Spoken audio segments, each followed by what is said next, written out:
Before we begin the episode, I would like to thank our sponsor, Chin Up Goggles, the new generation of vision training. Its simplistic design eliminates downward vision, improving a player's spatial awareness, anticipation, skill acquisition and execution. The findings have been supported by scientific research in CIT, now MTU. Be sure to visit chinupgoggles.com for more.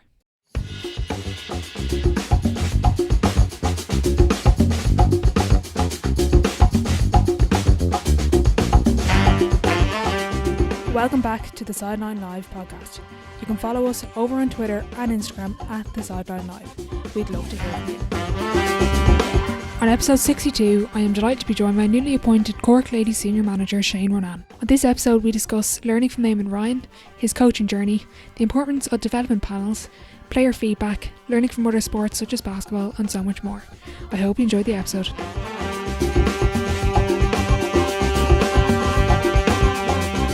Hi Shane, thanks a million for joining me on the podcast. Thanks very much, Orla. First of all, congratulations on your new appointment. But out of interest, who or what got you involved in coaching? I think it was my dad, really. He was highly involved in the local GA club here in Mitchelstown. He's a Waterford man, and he's in Mitchelstown a long time, I suppose, at this stage, but still really a Waterford man. But he was managing the Mitchelstown under 16 boys team. My brother was actually playing in it, and I was doing PE teaching below in UL, and he asked me did I want to get involved in the coaching, and that was the first time doing it. So I really enjoyed it, got the bug for it, and I suppose the rest is history. We kept going at it. Exactly. I was reading online, I actually didn't know this till about 20 minutes ago, but you were in Dublin and you actually were involved in Foxrock Cabinteely at one stage. Yeah, I was teaching I had done a year in Mallow teaching, and I moved to Dublin in September 2004, I think it was, September 2004. And I was living in Skerries. I was living in Blackrock and teaching in Skerries, which wasn't ideal. Oh God, but, yeah. I knew the people I was living with, so I suppose that was kind of when you're away from home, kind of like that. So a couple of girls in the house were going training with Foxrock, and Philip McAnenley, who was the manager at the time, asked me did I want to coach them. So it was their first year playing adult football. They were actually joined with Niamh Olafs as well. Okay. So they were playing intermediate football. So Sinead Goldrick would have been 15. Amy Ring was there at the time. She was 16. There was Amy Connolly, was only 14 at the time. She wasn't on the adult team, but I think Sinead broke her arm in one game. All right, she was only 16, but. It was a very enjoyable experience. It was their first year playing adult football, a lot of them, and I got on very well. And Pat Ring, who stayed involved with Foxrock for a long time, was very good to me. Mm-hmm. Throughout my time when I was in Dublin for that year, I missed home a lot, and so it was great to have another Cork man, around, so Pat was very good to me, and I enjoyed my time there immensely. And I suppose it was ironic the fact that when we won our first All-Ireland with Mourneabbey, it was Foxrock we played, so. It was a bit bittersweet because, as I said, it was one of the big things I enjoyed in Dublin, being involved with Foxrock. Mm-hmm. I was going to mention that final. Could you tell, I know it was their first year playing adult football, but even the players you've mentioned there, could you tell that they were going to go on and be serious players in a serious squad? Yeah, look, I thought the talent in that squad that time was excellent. It was a very young team. We actually got to the county semi-final. We were beaten by Parnell's. Lindsay Peake was playing for Parnell's. Stephen Cluxton's sister, her name escapes me, but she was playing as well.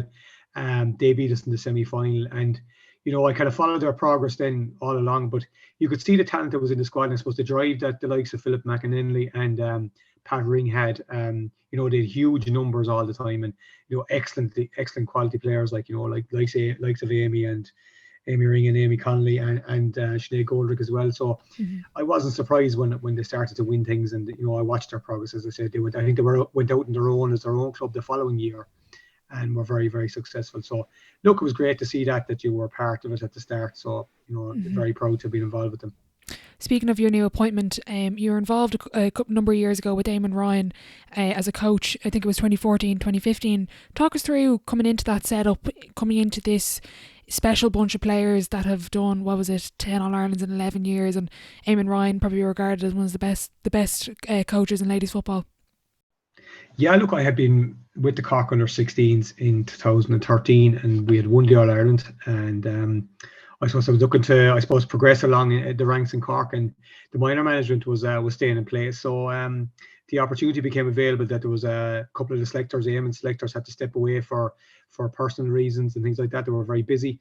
So I was asked, was I interested in getting involved? I don't think Eamon knew I was coming on board at all, but I rang him one evening and said that, listen, Eamon, I said, I'm coming on board with you, and he didn't know anything about it. So I was a bit embarrassed, I suppose, but look, it worked out very well. I got on great with him, and you couldn't but not get on great with him, and it was a fantastic learning experience. And I suppose I was very nervous going into the start because, as you said, they had won, they'd won 5 in a row. They'd lost in 2010. They were on the road again. They'd won 11, won 12, won 13. They were hoping to go, and try to get another 5 in a row, I suppose, and that was the goal. And it was a bit daunting coming into it because the talent that was there, and I suppose I was expecting the training to be maybe very advanced and very technical and all this kind of stuff. But Eamon just kept it very, very simple, and all the players knew what they had to do. And I suppose they set the standards, and it was an unbelievable learning experience to realise that just because you're at the top level doesn't mean that everything has to be complicated or I suppose going overboard with tactics or going overboard with facilities and things that we trained in with very basic facilities, and it was just actually the grit and determination of the girls and Eamon's drive, and I suppose his genius about be able to get the most out of players. I think was his huge thing. He made them all better players all the time. So it was a brilliant learning experience, and one that I thoroughly enjoyed, especially 14 when we made the comeback against the Dubs. It was just a special moment when Geraldine put the ball over the bar and to actually realise that we had a won, because it looked gone. And but I suppose we never stopped believing, and the players themselves took fierce responsibility that day. And I think that's what Eamon had instilled in them, that they had to take leadership on the field. And I think a lot of them grew up with Eamon. They came into him and they were, just out of secondary school. And look, when you see the careers they forged ahead of them and what they've done, I suppose, in their own personal lives as well, he helped mold all those players. So that's something I aspire to be able to do. Mm-hmm. I had a conversation with Breed about that final, and as a Dub, I wasn't a happy girl that day. But at half time and during the game, when the game it looked out of reach, it looked like Dublin were going to win. What was that conversation like on the sideline? I suppose there was the disruption before the game. We had very little time to do a warm up. We'd only about 8 minutes, and we were just we had a routine we used to do every day, and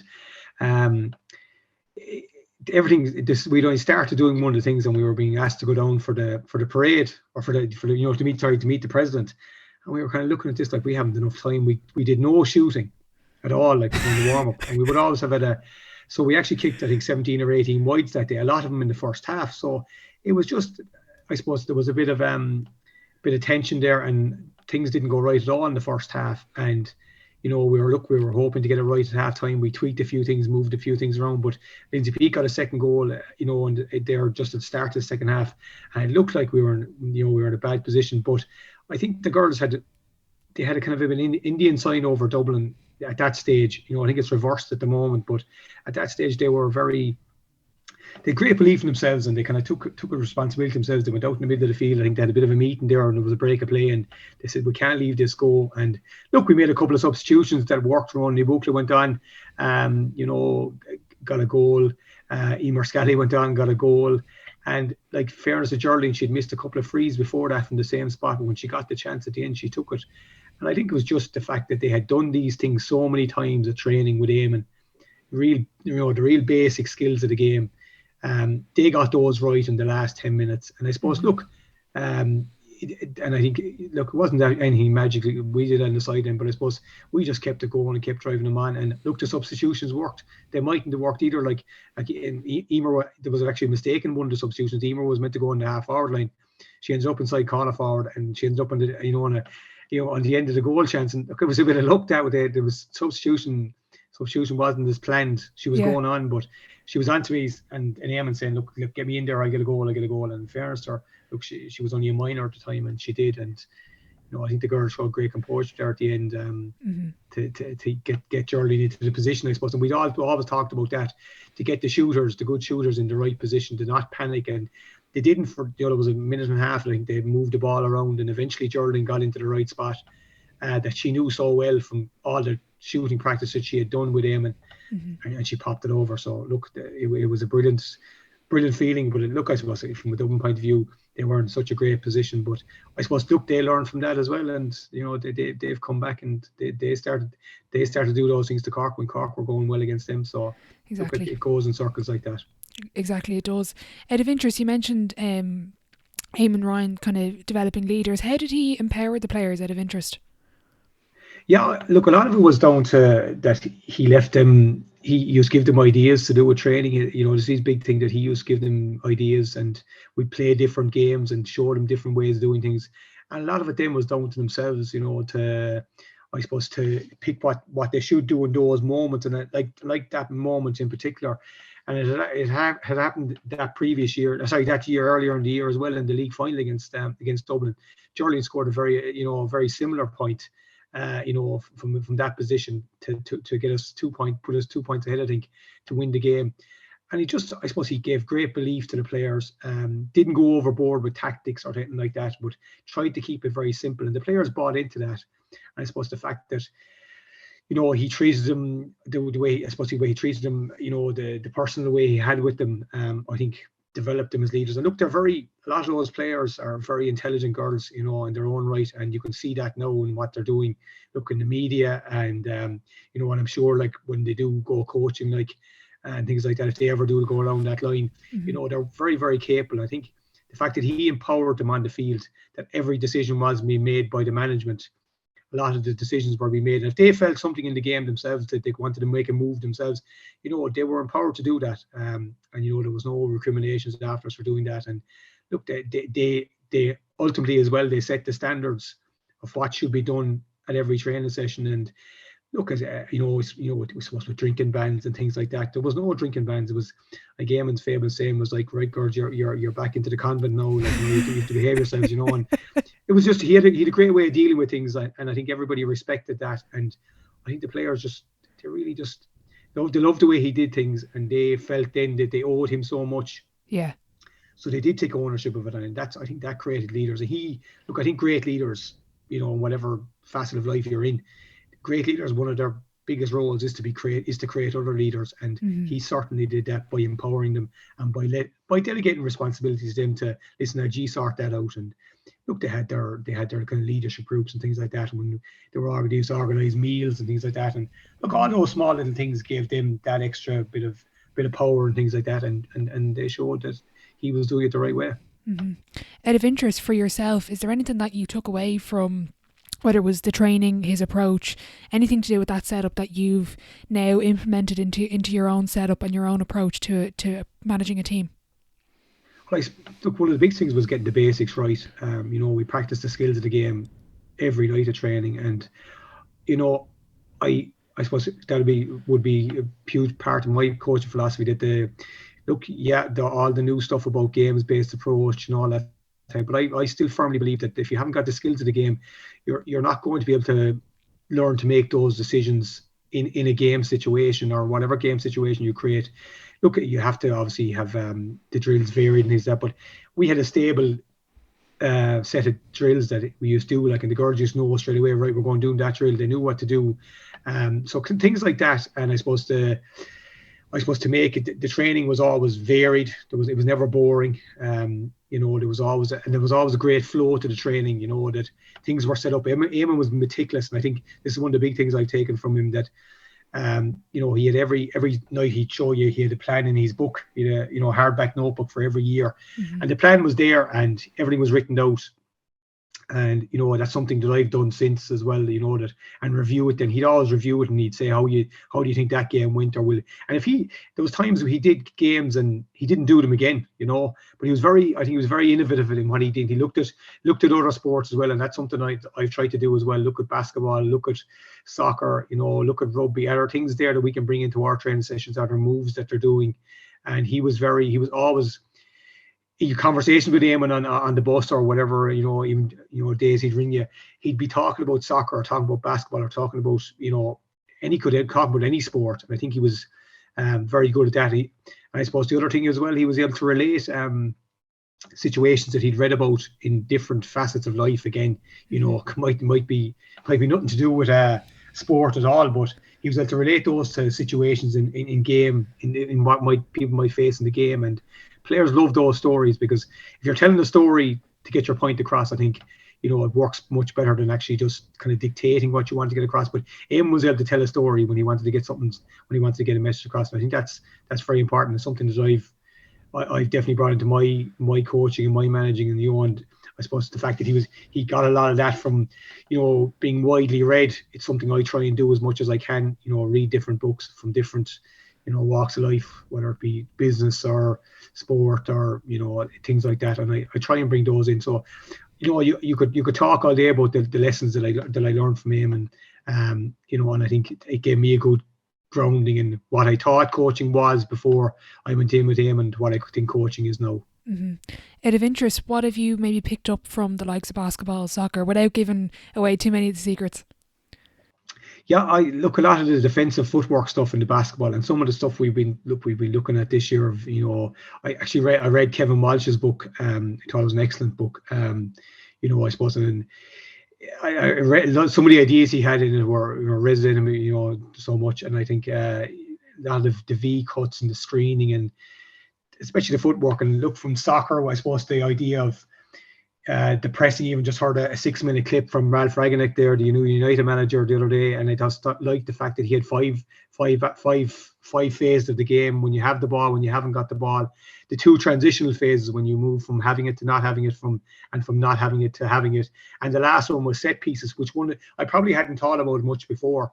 But certainly something I thought about a lot last week, and brought stuff into training about set pieces and things like that, because you can use all these things, and the high pressing that I suppose that soccer has come into the soccer now, and instead of it was always the basketball full court press, but you're looking at with the high press in Gaelic, and a lot of times it's working a lot in ladies football at the moment because of the kickouts and things like that. So I would certainly be bringing all that kind of stuff in, and I do like the basketball footwork and things like that. And I suppose another thing with the rugby, that if you're meeting a mass defence, that you get yourself in a good position to take a shot. If somebody runs into the contact, that the player who's coming behind them to help them isn't too close to them, that they can be beaten by the defenders, stopped by the defenders as well, that you can get yourself into the pocket position, like from we say drop goal in rugby. That's something I've spoke about a lot at training. So look, I think there's always bits you can look at. I watch all sports as much as I can, and you're always learning, I think, and I enjoy trying to look. Some of them work and some of them don't work, and you might try something one night and you mightn't try it ever again, but I think there are lots of things that I had brought in from other games.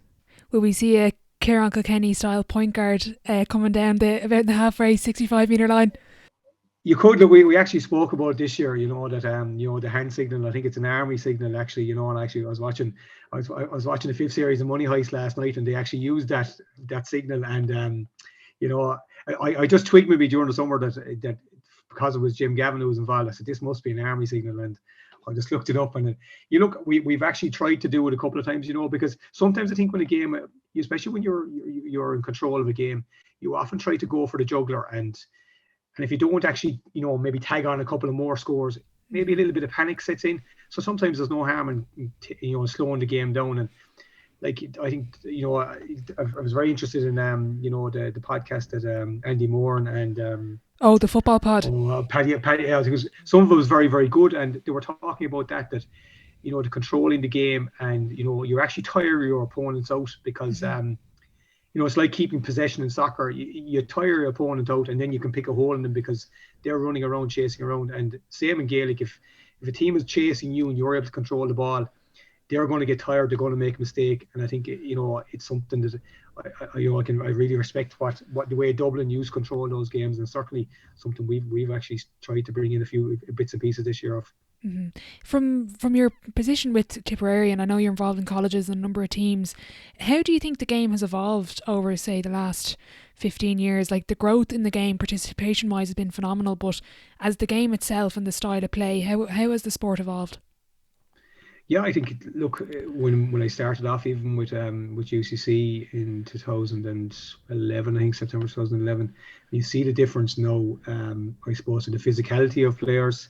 They're They're doing their gym work way more than what they would have been. I suppose their tactical awareness as well. I think that's progressing all the time. It's not just going out. You're not like most of the time was 15 and 15. You'd have the odd time you'd have a sweeper maybe. Whereas now I think it's become so fluid. I see that in intercounty level as well. Players are more aware of what of what's going on. They're looking at stats. They're I do think that the club game still needs to evolve more to maybe looking at stats, especially with turnovers. Turnovers will be a huge thing I look at all the time. And I know a lot of clubs, it doesn't get much of a mention some of the time, and because I suppose it's you're going to give us the ball back. I suppose we'll give it to you. You will give it back to us. Whereas I think a lot of at the county level now, all these numbers are mattering. Look, they can matter. You can get too bogged down in them. You can too bogged down in GPS stuff as well. But when you see the professionalism now of all the college teams and the intercounty teams, no matter what level the intercounty teams are working at now, they're all, the backroom staffs are very good. There's a huge, I think that's another thing. I suppose the coaching, the standard of coaches and the standard of people that are getting involved in ladies football, has dramatically increased over the past number of years. I suppose it's still male dominated, but like there are a lot of very technically good female coaches out there, and I think they're only going to increase in number, and I think, but I think the quality of coaching, the tactical awareness of players, the physical fitness has gone way up. In every competition now, from colleges, even schools competitions, they're all being taken very seriously, and I think that can only be a good thing because it raises the standard for everybody across the board. How far off is the college game as a standard compared to intercounty? Like you look across, I was looking at the DCU Division 1 squad and the amount of senior intercounty players in that team. How is there much of a gap anymore? I suppose look, when you see the likes of what DCU have there at the moment, and UL have had it there for the last few years as well. Look, they probably will beat a lot of intercounty teams. When it comes, I suppose often when they play them in challenge games at the start of the year, like we would have always played them with, with Tip and with UCC we would have played intercounty teams as well.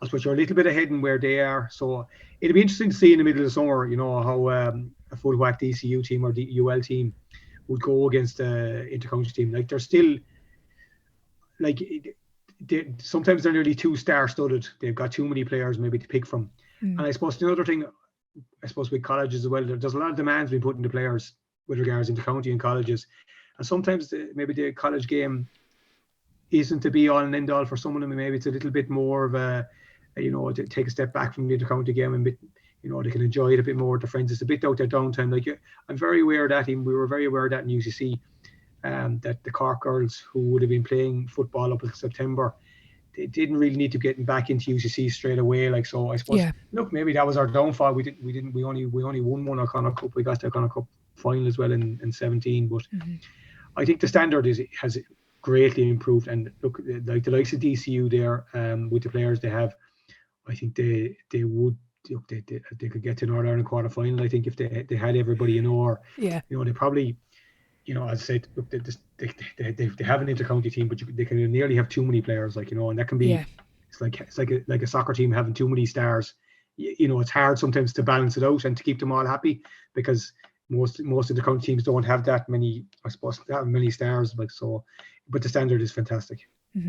What do you think is the biggest difference between coaching men and women? Like, you've been involved in numerous ladies and you're involved with the Waterford senior men's team last year. Do you have a different approach for each of them? What's your take on the whole topic there? No, I didn't change much from what I was doing. I suppose, look, I'm involved in boys teams at the school. I've been involved in my own club, Mitchell, before, and I suppose Waterford was the first big men's team I was involved with. And I didn't, I suppose the only adaptations you're making are certain drills or certain games, you're maybe increasing the distance from what things, but I didn't, obviously look, there's more of a tackle in the men's game, you can be a bit more physical, but from a coaching point of view, I suppose from the basics of the coaching point of view, I wouldn't change a whole pile. Obviously, there's tactical tweaks in the men's game, where you've got the mark and you have the mid, from the kick out, you have the mark from inside that you would have to work on, that isn't in ladies football. And I suppose you're dealing with a lot of the kick outs in men's are long kick outs. there's things like that, but the basic stuff that we would have been doing at training, the types of games we've done, I did same types of games I did with Tip, that I did with Waterford, that I'm doing with Mornaby, in-game training. So I don't think there's a huge difference. I suppose dealing with players, again, the standard of player I've been dealing with all the time has been fantastic. So again, the players below in Waterford, look, they're down at the bottom rung, but they train as hard as everybody else, and they put as much into the game as any of the ladies teams I've been involved with. And I think from that point of view, I don't think there's any difference really in the game. As I said, tactically you have to be a bit, you have to be a bit more aware maybe in the men's game because of all the marks and things like that. But from my approach to coaching and my approach to the players, I wouldn't sugarcoat it when I'm talking to players, whether they're male or female. If they want, they'll get their feedback, and I think that you're dealing with adult players, they can take it. Obviously, and I think it's the same with men or women. Sometimes a player can take maybe a bit more. The criticism can be a bit harsher, or a female the same. They're different types of characters, and I suppose I like the fact that with teaching, you kind of deal with those different people every day of the week, so you know what works for certain individuals, and I think. My approach basically would be the same whatever team I'm involved with. I have my certain principles, and I don't move away from those. One of the common rules between both is the sin bin. Out of interest, because ladies football is 10 minutes less, so it's only 60 minutes in a game, should the sin bin be shortened to 8 minutes? Is 10 minutes, does that have too much of an impact on the game? Look, it can, and it can have serious implications for a team. If they get it. And I suppose just been games this year where players or teams have gone down. You could lose a second player within the 10 minutes, so you're down to 13. I don't have a huge issue with the 10 minutes within the game. I do have an issue with it in extra time. I think you miss half of extra time. And it happened to us. We were playing Foxrock Cabinteely in Northern Ireland semi-final in 2017, and we had a player sin bin next time. And actually, people from LGFA who were at the match said, "Oh, maybe we might have to look at that because it's very it's disproportionate. I think it should be 5 minutes when in extra time." But I suppose look, the deterrent is there, and I think it does help with the game. Not sure it's applied properly all the time, but but I suppose the 10 minutes, I don't really have an issue with it. As I said, with the extra time, I would think it needs to be shortened. But look, in the men's game, it's becoming, I remember we played Carlow, and we were just getting back into the game, just after half time, and we brought on a fresh pair of legs, and he got sin bin straight away, and it was a real killer. It killed the game, So it depends on the time in the game. You can often get away with it, and we train. When you've only even numbers of training some nights, you play away, and I think it actually, the team, I think it lifts the team sometimes, but obviously it has huge impacts if you're not prepared for it. But I don't disagree with the length of time, only for extra time, I suppose. Yeah, that's totally fair. You mentioned there giving feedback to players. How often is that, like in your setup, is it very open? Is the open communication between players and management or selector? Like, for example, let's say we were training last night. Am I okay? Like, how approachable is it for me to go and get feedback off you, or is there designated times where you give feedback to players? No, I wouldn't have designated times. One of the approach we actually tried there with Tipperary a couple of years ago was we kind of, between the coaching management, we kind of divided up the players into groups, and we kind of tried to have a word with them once a week, or something like that. Look, we tried it for a while. We probably fell away from it because we were so busy. But I would look. I suppose I regard myself as very approachable. Sometimes, people think my back is worse than my bite, and I they mightn't feel like they can approach me, but I would have always had a very open relationship with a lot of the players, and they can contact me, and we'd often give feedback to players. We don't give it all the time to them, and I suppose if they come looking for it, we'll get it, or if we feel we want to get something out of a player, we will go to them. I feel I am very approachable, and as I said, we don't have designated times. But I suppose after games, I suppose you learn all the time, like after when a player is taken off or something like that, you need to go and talk to them and say, look, why was it taken? They want to know why they were taken off. They want to learn. I suppose once you can give them the right reasons, I suppose they can accept that and they can learn from that. And if they don't, one of the big things I'd have is if I'm asking somebody to maybe change what they've done in the previous match, and if they don't do it, then I don't think they've any excuse, I suppose, if you take them off or something like that, or you don't play them the next day.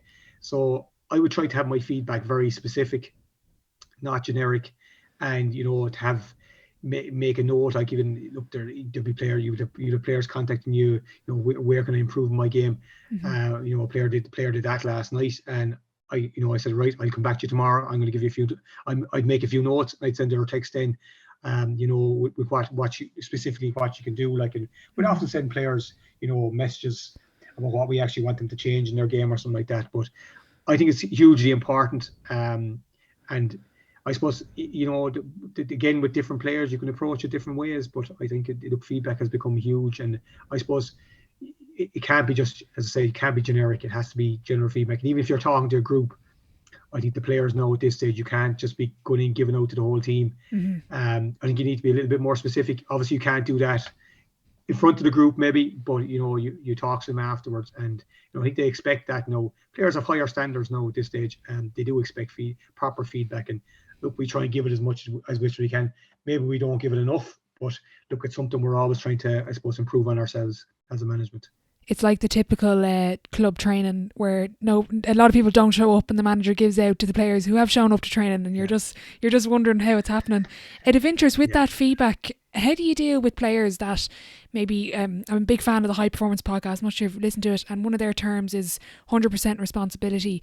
How do you deal with players that don't want to accept responsibility and might deflect or maybe kind of blame other people or things and don't take that 100% responsibility? Yeah, look, it happens at every team, and I suppose you have to outline the facts to them. Maybe if you've got GPS data or you've got their stats from the match about how many times they were on the ball or what they did with the ball or how many shots they took. But I think a lot of it boils down to the individual themselves. If they're thinking about the team, then they're going to accept it.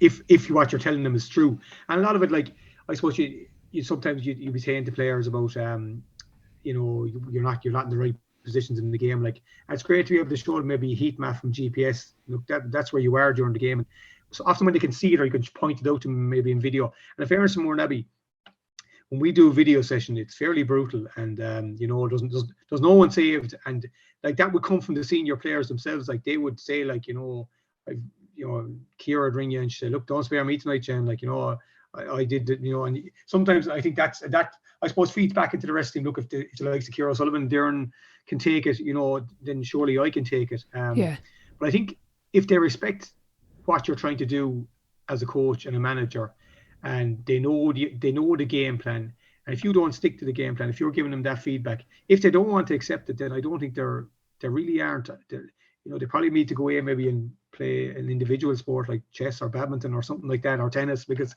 that's their own responsibility then. But I would always try and have an environment where that there's no excuse-itis, and it's all about taking responsibility. And I think, look, in any of the teams I've been involved with, I've been lucky that 95 maybe more percent of the players buy into what the whole team is about. I think that's very, very important, and I suppose that's the culture you try and create, that it's not somebody else's fault, and don't be looking to blame. And I suppose I'll never forget after the 17 final we lost against Carnacon, I was probably half thinking of stepping away, and Kieran and Darren approached me. We were gone for a drink afterwards, and they said, whatever you're thinking about doing, you're not to do it, because that's on us today. Like, there was no one saying, wow, Shane, you messed up, you didn't make the substitutions, you gave us a bad game plan. They said that's on us players.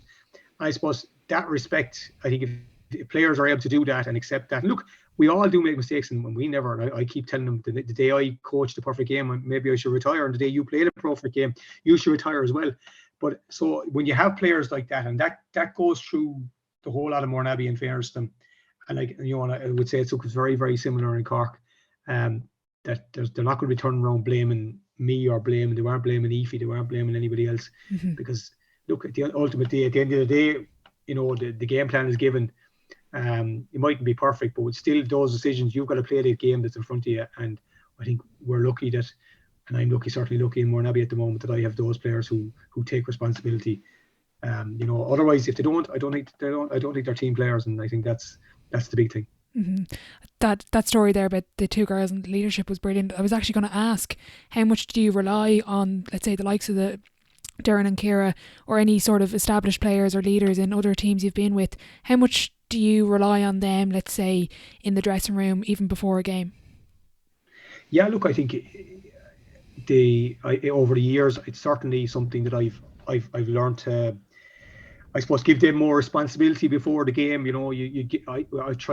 I wouldn't before, like, you'd be having these big meetings and you'd be going on for an hour and you could be talking to the dressing room for 15, 20 minutes before the game, ranting and raving about stuff, and there's none of it going in. So a lot of the stuff on game day is, they know what times they're going to be going out for warm-ups. They know what time I'm going to be coming in for a chat with them. And the rest of it is their time. And you're talking, they're making sure everything's right, and they're doing their, look, we had a sports psychologist, we got involved, John Carey, in 2018 with Moore Abbey, and he's given them techniques, and they still use those techniques inside the dressing room to focus themselves and to keep themselves calm. And the likes of Ciara and Darren and Roisin O'Sullivan, Breed O'Sullivan, the captain, all these players, we've got loads of leaders. And I was lucky, I suppose, in Tip as well, like the likes of Samantha Lambert, Ashley McCarthy, Ashley Maloney, all these players, they're big players, but they're also, able to, I suppose, command the dressing room. And I think that's very, very important. And I know going into Cork, it's going to be the same. There's going to be lots of leaders in there. And that's very important because, I suppose I read that in the legacy book, the All Blacks one, that they changed the way they approach match day, and they left the match day situations, we say, before the game and all things, a lot of it over to the players, because ultimately they're the people who are going to go across the line. You should have your job done at that stage. Maybe a couple of reminders, and we've certainly gone to that stage now that there's nothing new going on in the dressing room before the game. It's just a few reminders, I suppose, reaffirming what we said on the Friday night before the match and things like that. And I was very happy last Sunday before the Ballymacarbery game, that it was an incredibly calm dressing room, very controlled. I was very controlled myself, and I don't think anyone even raised the voice in there. And it was just about, stick to what we're doing. We know what we're doing, control everything. And I think that's something I've evolved at over the years. And I think that's a lot of that is the fact that I'm dealing with players who are capable of controlling the dressing room, and that's very, very important, because it's at the end of the day, it's their dressing room, it's not my dressing room, and they're the ones that are having to go out there and put the bodies in the line and do things like that, and they're the ones that done the training. So I think that's a huge thing, and I'm lucky and privileged, I suppose, that I'm dealing with players who are capable of taking that responsibility on, Orla, and look, may that continue.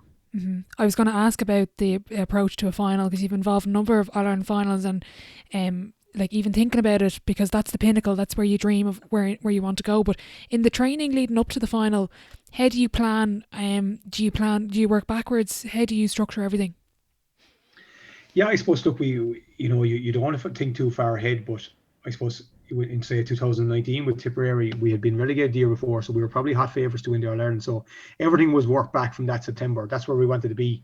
But we've always, I suppose, any approach with any team, like, you're looking at that end date, that's your ultimate goal, but you've got to take it step by step. And I suppose the training, we'd look at the training, obviously the S&C people and all that would be planning to peak for certain times, but I suppose from a tactical point of view and a training point of view, we'd be building core stuff all the year, and for certain philosophies, but we would tweak it week to week then,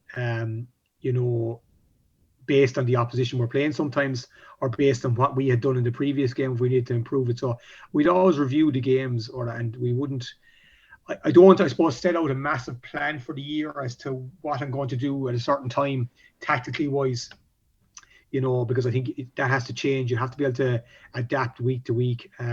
I think underage and things like that, you can, but with an adult team, like we go out and we play Dublin in a league game and things don't go right, and we have to do something for the next day against Meath or whoever, or against Waterford. You're changing what you're doing during the week, and you're adapting to, we'd be huge into that, adapting to what we need to do for the next team. And I think you have to be very fluid. That you have your principles of play and you have your set way of doing a lot of stuff, but I think you have to be very, very adaptable, and that's the way we'd have always approached it. And maybe throwing the odd curveball as well. You might do something that the opposition aren't expecting, and I think that's important as well, that you're kind of maybe looking for them to react to you in the first few minutes instead of you looking to react to them. You had come up against Meads a couple of times with Tipperary. Could you see their success this year? Was it just a question of when rather than if? Yeah, look, I suppose I was hugely impressed in 2020. We played Meath in the challenge game above in Laois, maybe January 2020, and they'd lost 2 All-Ireland finals in a row to Tip and to Tyrone.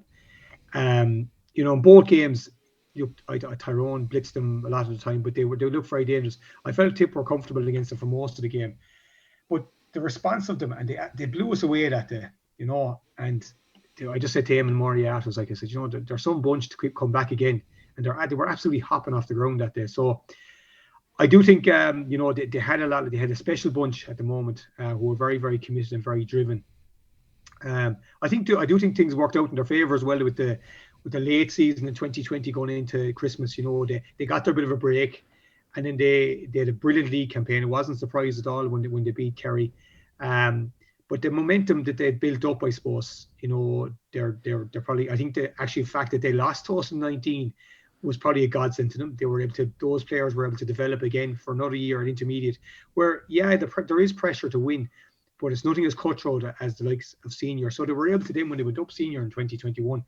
They had fierce confidence in themselves and the exuberance of youth, and they didn't fear anybody. And I think that certainly stood to them, and they got better and better and better as they went along. And look, in fairness, in the semi-final against Cork had them beaten only for the last 2 minutes. Yeah. And I suppose that gets lost in a lot of what happened afterwards. But look, they kept going. They dug it out. Other teams might have given up. Thought the game was over. But that exuberance of youth and that enthusiasm that they had, they pressed the ball high up the field. They got a turnover. They got a goal. They win the kick out. They get and they get another goal. And and in the final against Dublin, look, I wasn't surprised at all with the way they played. I was probably surprised a bit maybe the way Dublin approached the game. But I think Dublin had a lot of experience, and it is hard sometimes when you're going in there as hot favourites to perform all the time. But I'm not surprised with what they did, because I was very impressed with that game in 2020 in the challenge game.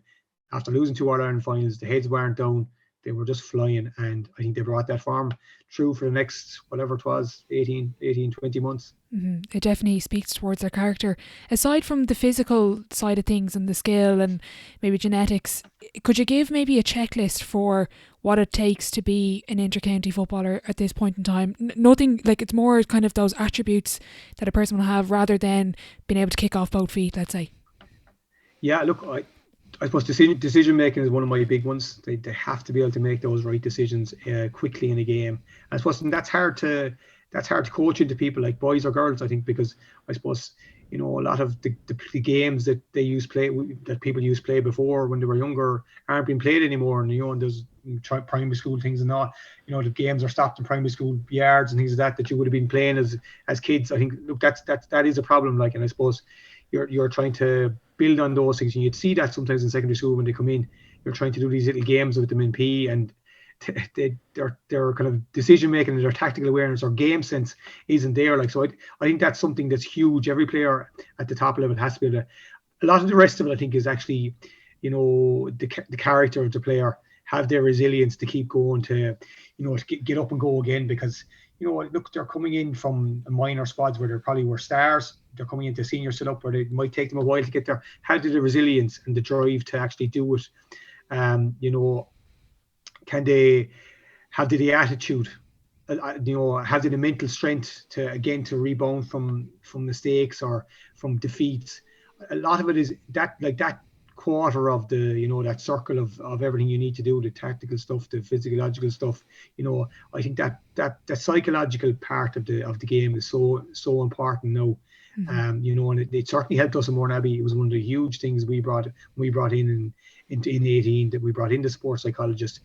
And it was a lot of the stuff I was saying to them all the time, or the rest of the lads were saying to them, but it was the way he put it and things like that. And I think that certainly players need to be able to, I suppose, adapt themselves, to those situations. But I think the mental resilience and strength and decision making are two huge things. And I think as I said already, the character of the person, do they carry themselves well? Are they a team player? And I think that's a huge thing. Can they buy into that team ethos that everything is about the team. And if they're playing 40 minutes or they're playing 20 minutes or they're not playing at all, are they still sitting on the bench, driving it on? And I think if you see that character in players, then you know that you've got a chance. Because look, loads of teams have great talent, and I suppose we're lucky in Mornabbie, lucky in Cork. We've got unbelievable talent, but we need to make sure we've got the other things as well going for us. Mm-hmm. Yeah, that makes sense.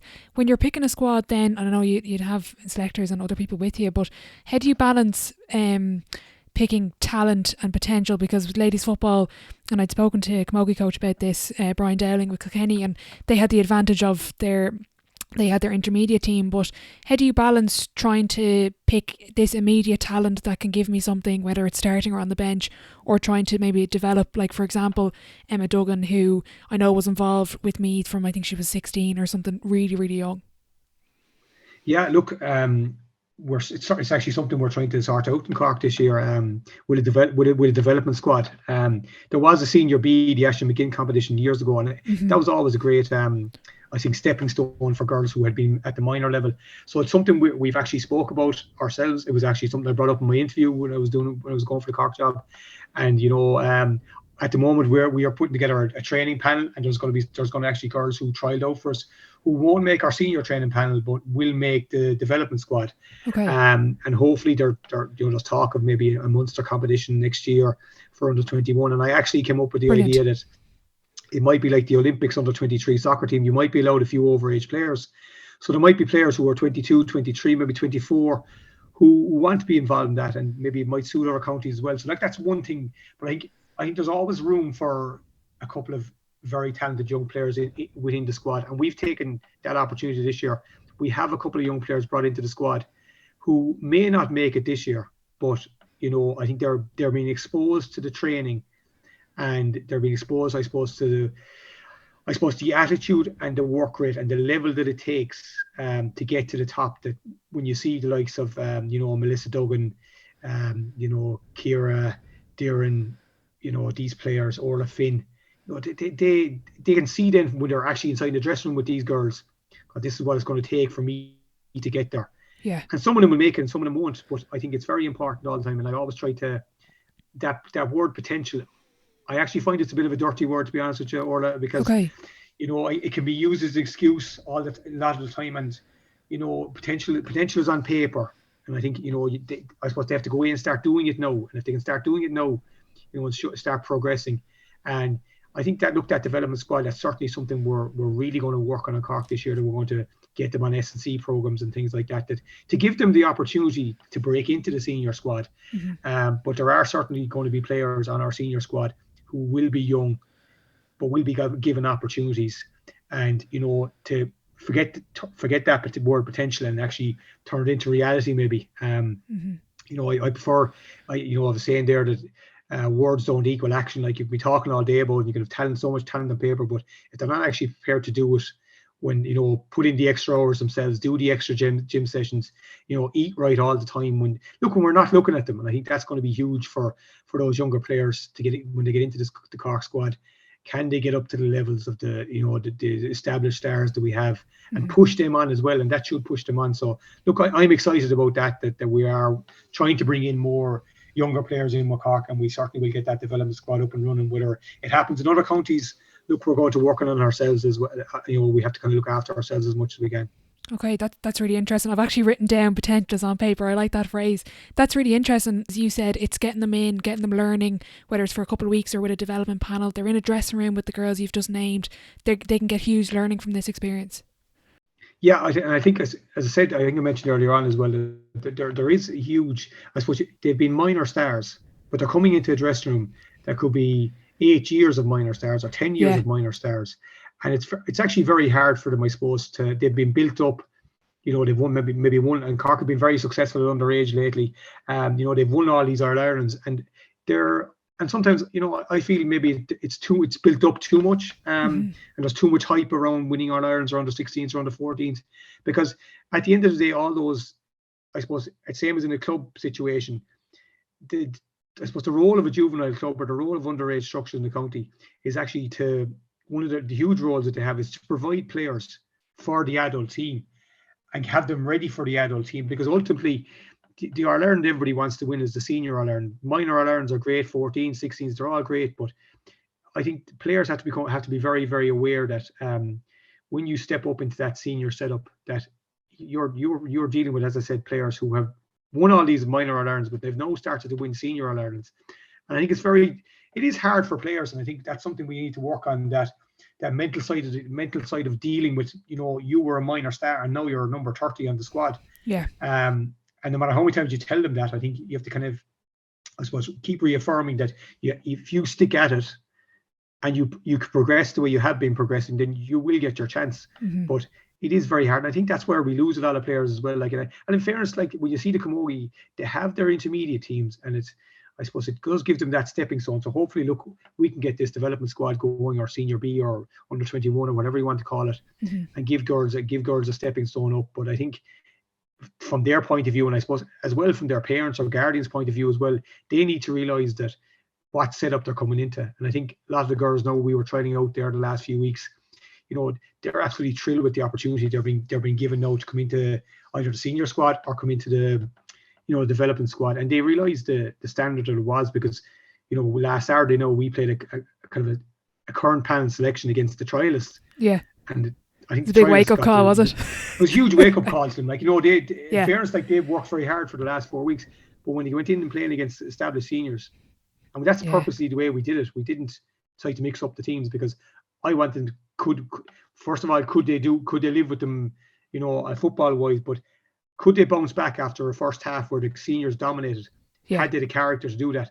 And in fairness, they did. Like, and when we see that potential in them, I suppose, they can progress on to what we want to do. But I think from a mental point of view, they need to become very resilient and say, head down, I'm going to really work hard. Mm-hmm. and learn from the players that are around them. And I think if they can do that, then, we will have more stars coming through all the time. Absolutely. Out of interest, we spoke about players coming in for their first session. How do you start with a new team? What do you kind of, in your preparation for the first training session, what do you do? I suppose we try and make the first session as, I suppose, interesting and as fun as possible. And I suppose you're trying to get a few messages across. You're not trying to go overload them. Like, in fairness, last Saturday would have been the first time that I spoke to inside the dressing room to a lot of those seniors. I would have dealt with them in UCC and dealt with them. Some of them were still there when Eamon was there. Not too many now at this stage, but it was about trying to get a message across and see that the way I wanted to play. And I suppose that'll be straight away. We'll be doing stuff when we get going of the way we want to play and the things that I want done at training, and they'll see it straight away. But what we usually do is, like, it's real, get in there, different types of games, give them the ideas that we want, and kind of let them soak it up and give them loads of knowledge in the first few weeks and see how they respond to it. And, come back then the following week and we play a similar type of game, and have they listened the previous week. And I suppose one big thing as well, something I've thought of there as well there lately, I suppose, is players going home and making notes after training, with new ideas. And I'm talking about Abby about it all the time, lads. Look, go home and write this down tonight. Yeah.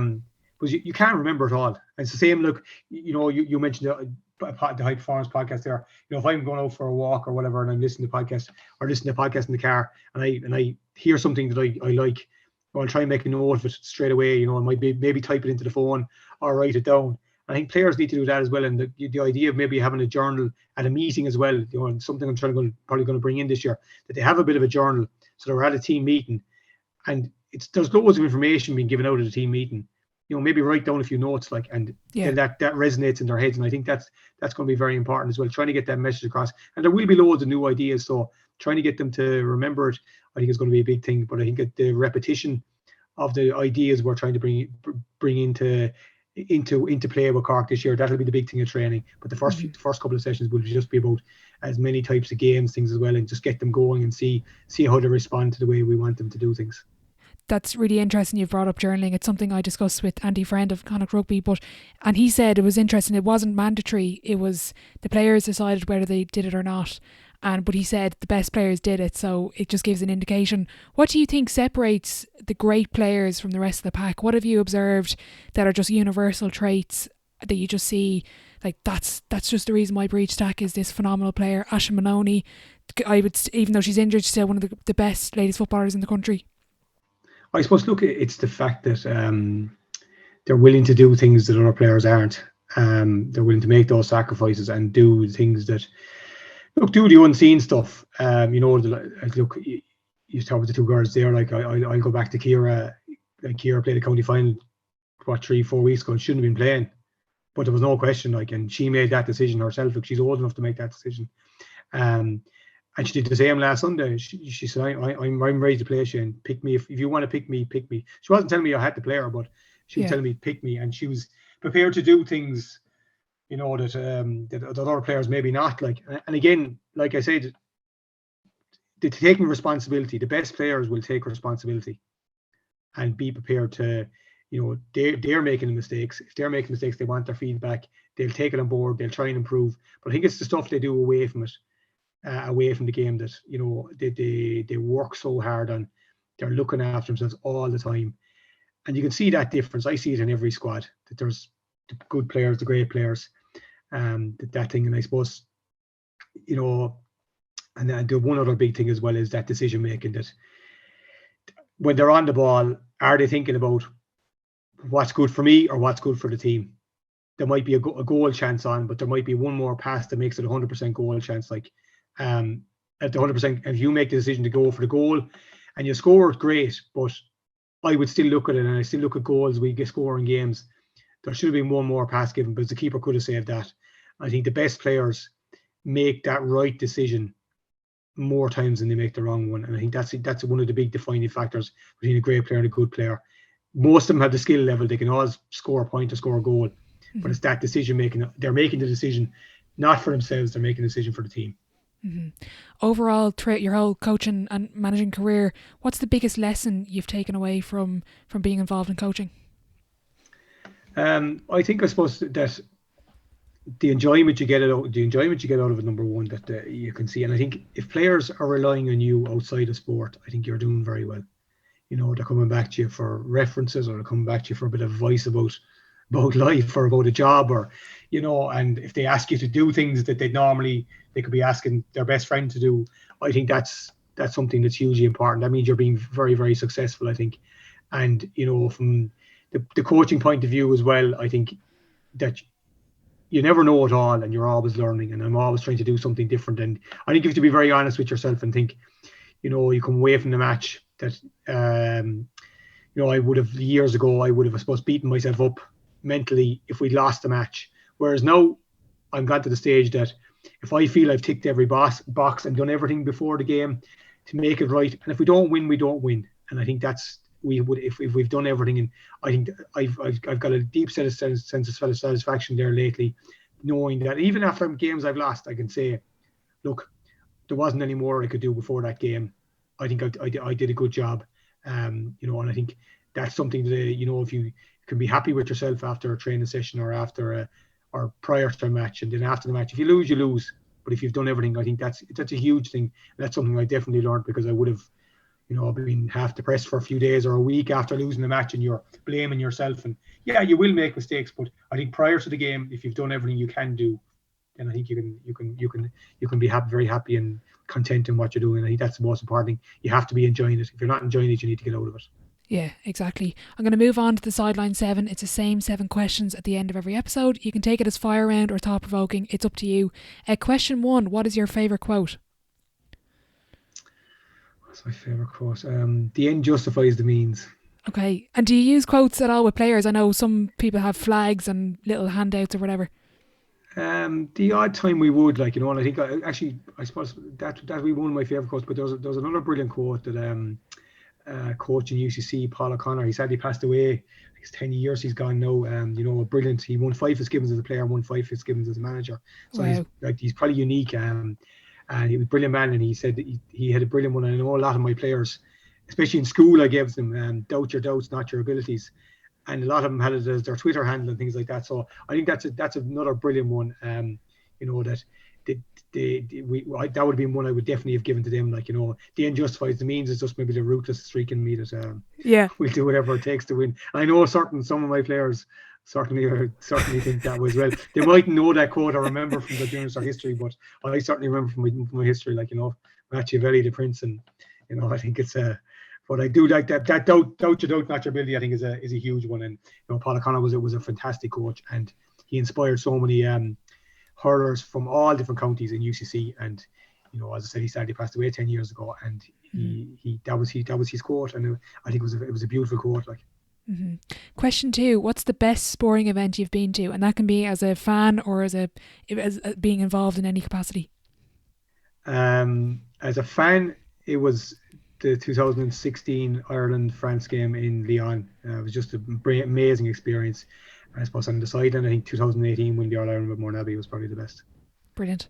Question 3: the biggest setback or challenge so far in your career, and how did you react to it? I was losing the All-Ireland final in 17 with Mourne Abbey. It was the third one we'd lost, and we lost the semi-final as well, and we were just kind of like, where are we going from here? Are we ever going to win it? And look, I think, as I said, the responsibility they took, and we changed the way we were doing things as well. We became more attacking. So I think it was probably a massive learning curve, but it was very, very hard to take. Mm-hmm. I know you're in the Munster final this weekend. Did you watch the Leinster final at all? I have it on record. I haven't watched it back yet. I watched a lot of the semi-final the previous week between Tinahely and Dunboyne. Yeah. And so I have it saved to watch it. So I'm waiting till after Sunday, because I don't want to get ahead of ourselves. And if we win Sunday, then we'll start to plan for Dunboyne. But I suppose the videos I'm watching this week are of Arlo. Getting ready for that. I'd never get it. Look, you'll be always thinking ahead, but I think you can't think too far ahead. You have to be very, very ready. Yeah, absolutely. Question 4: your biggest achievement on or off the pitch? Biggest achievement. Biggest achievement I think was winning the All-Ireland with Mourne Abbey in 18. Mm-hmm. It probably made it sweeter that you'd gone through. I know you don't want to lose, but in the end, it probably. Yeah, look, I think the emotional journey we were all on, and that everybody backed. We stuck together as a group, I think, and it was so emotional and such a fantastic experience with everybody in Mourne Abbey. I think that's what made it so special. Mm-hmm. Looking back, what advice would you give your 18-year-old self? Don't be so harsh on yourself. I probably should have played football for longer. I didn't play it long enough. But don't be so harsh on yourself. Have that bit more faith in yourself that you can do things. Mm-hmm. Doubt your doubts. Doubt your doubts, exactly. Yeah. Who would be your dream dinner guest and why? My dream dinner guest, Roy Keane. Just self-explanatory. Yeah, self-explanatory. Look, I love the way he approaches things, and loves the way he does things, and it's very similar to myself in a lot of things. There's no rubbish. Like you get on with it, and you expect standards, and I firmly believe that that. And even in school, I think about it as well. Like, I don't see why kids should be praised for doing what they're meant to be doing, or players praised for what they're like. It's a bit like with goalies, and the ball hits the goalie. I don't think it's a good save. That's the goalie's job. They're meant to be there. Like, and I think, he says that about why should they be praised for doing their job. Like that more resonates, I suppose, more in soccer and things that they're being paid. But I just like his attitude. Loved his book. I backed him in Saipan, and I still do. Brilliant. Yeah, there's actually a great quote from the High Performance podcast. I think it was, I can't remember who it was, but he was saying there's no such thing as a good save, it's only a bad finish. Now, any goalkeepers listening will definitely disagree with me. But final question before I let you go: if your life was a book, what chapter would this be called? A new adventure. Brilliant. Look, Shane, thank you so much for your time. I really enjoyed that. Very best of luck this weekend and beyond, and I really appreciate your time. Thanks very much, Ronayne. A massive thank you to Shane for joining me on the podcast. I just want to wish him and the Cork Senior Ladies football team the best of luck with the upcoming season. If you are enjoying the episodes, I'd really appreciate if you could leave a rating and a review over on Apple Podcasts or Spotify, as it does help the show grow. Be sure to let me know who you would like to hear on the next edition of the coaching series. Don't forget to check out thesidelinelive.com for more. Thanks as always for listening, and I'll catch you in the next one.